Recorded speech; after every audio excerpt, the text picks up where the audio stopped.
Okay, looking at number 2, we see that if we're looking for the sine of this particular angle, it's going to be opposite over hypotenuse. So what we want to do is we want to state that. Okay, we want to state that as that's going to be 8 over the square root of 113.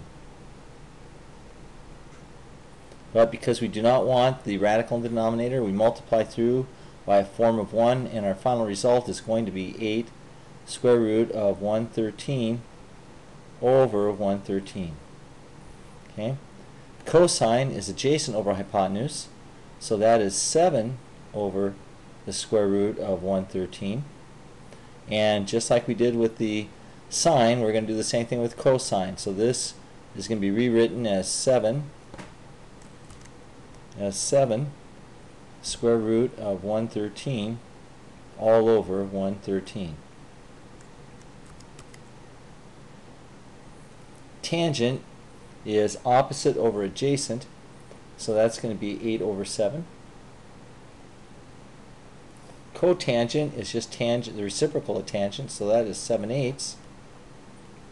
Secant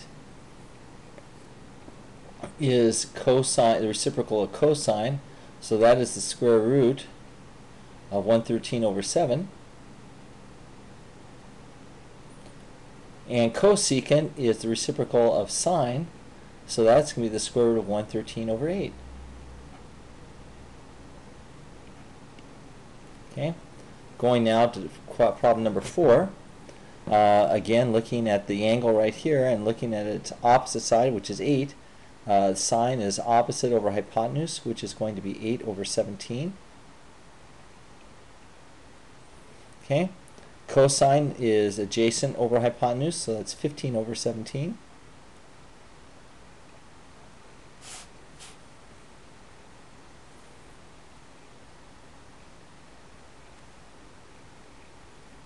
Okay, looking at tangent, that is opposite over adjacent, which is 8 over 15.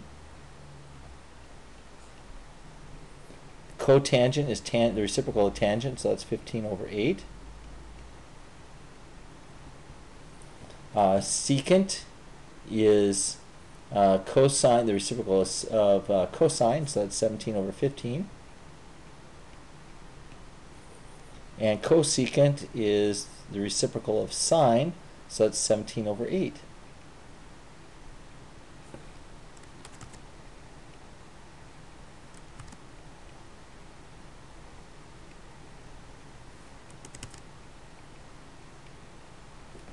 Okay. Going on to problem number 6. We're looking at the angle here, and that this theta. Opposite is 6, hypotenuse is 8, so sine is 6/8, which reduces down to 3/4. Cosine is adjacent over hypotenuse, so that is 2 square root of 7 over 8, which is going to be the square root of 7 over 4. Okay. Tangent is opposite over adjacent, so that is 6 over 2 square root of 7, which is 3 over square root of 7, which is 3, try that again,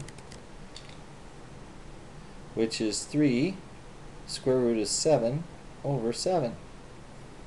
Okay. Cotangent is the reciprocal of tangent, so that is 2 square root of 7 over 6, which is the same as the square root, of 7 over 3. Secant is the reciprocal of cosine, so that is going to be 4 square root of 7 over 4.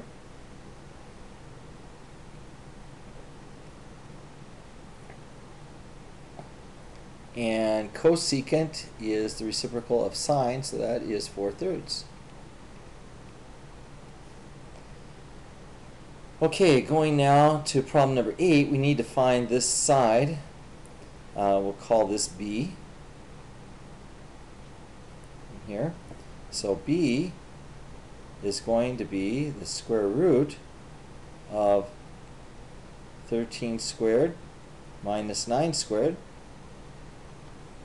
So 13 squared minus 9 squared is 88. So b is equal to the square root of 88, which is 4 times 22, or 2 square root of 22. So b is equal to 2 square root of 22. Okay? So looking at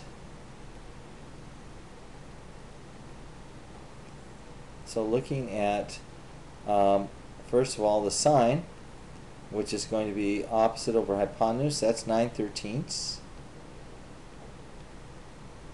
Okay. Cosine is adjacent over hypotenuse, which is 2 square root of 22 over 13. Tangent, which is opposite over adjacent, so that's going to be 9 over 2 square root of 22. So multiplying top and bottom by the square root of 22, I get 9 square root of 22 over 2 times 22, which is 44. Okay, cotangent is just the reciprocal of tangent, so now that's 2 square root of 22 over 9. Secant is the reciprocal of sine, so that, no, of cosine, excuse me. So we have 13 over 2 square root of 22. So multiplying top and bottom by the square root of 22, I get 13 square root of 22 over 44. That's a 13 right there.